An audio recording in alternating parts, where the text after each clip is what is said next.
আমি জাগিৰোডত ইয়াত নখোলা আছে, ইয়াত শিলভঙ্গা নেকি, শিলভঙ্গা য'ত উচ্ছেদ হ'ল। এই উচ্ছেদিত লোকসকলক উচ্ছেদ হোৱাৰ পিছদিনাই আমি আহি খা খবৰ ল'লোঁ। আমি দেখিলোঁ এই বতাহ বৰষুণ আৰু বানপানীৰ এই প্ৰতিকূল বতৰত এই লোকসকলৰ যথেষ্ট কষ্ট হৈছে আৰু তেওঁলোকৰ বহুতক দেখিছোঁ আশ্ৰয়হীন হৈ পৰিছে। তেওঁলোকৰ ঘৰ দুৱাৰ ভাঙাৰ পিছত বহুতৰ সৰু সৰু শিশু আছে। এই শিশুসকলক লৈ ল'ৰা ছোৱালীক লৈ তেওঁলোকে আশ্ৰয় ল'ব পৰা বিকল্প ব্যৱস্থা নাই বহুতৰে।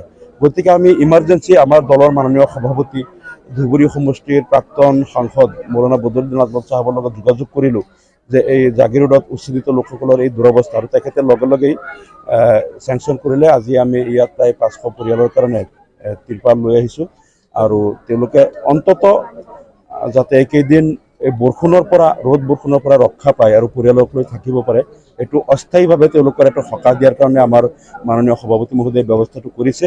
হাইকোৰ্টে ষ্টে অৰ্ডাৰ যিদিনা ইছ্যু কৰিছে সেইদিনাই উচ্ছেদ কৰা হ'ল। ইয়াত সম্পূৰ্ণ ষড়যন্ত্ৰ আছে, কাৰণ এফালে ষ্টে অৰ্ডাৰটো গুৱাহাটীৰ পৰা আহি আছে আৰু তেওঁলোকে ইয়াত ধুমধাম উচ্ছেদ কৰাত লাগি গ'ল। তেওঁলোকে গম পাইছে যে আজি ষ্টে অৰ্ডাৰ হৈছে বুলি, আৰু আনকি ষ্টে অৰ্ডাৰটো তেওঁলোকক দেখুওৱাৰ পিছতো তেওঁলোক বুলডোজাৰ চলি আছিল। স্থানীয় ৰাইজে আমাক অভিযোগ কৰিছে, তাৰ পিছতো তেওঁলোকে বুলডোজাৰ চলাইছিল। গতিকে ইয়াত পক্ষপাতিত্বমূলকভাৱে আৰু অমানৱীয় যিটো উচ্ছেদ অভিযান হৈছে আমি তাক গৰিহণা দিছোঁ, আৰু অসমত যাতে পুনৰবাৰ কেতিয়াও এনে উচ্ছেদ নহয় এইটো বন্ধ কৰিবলৈ আমি দাবী জনাইছোঁ।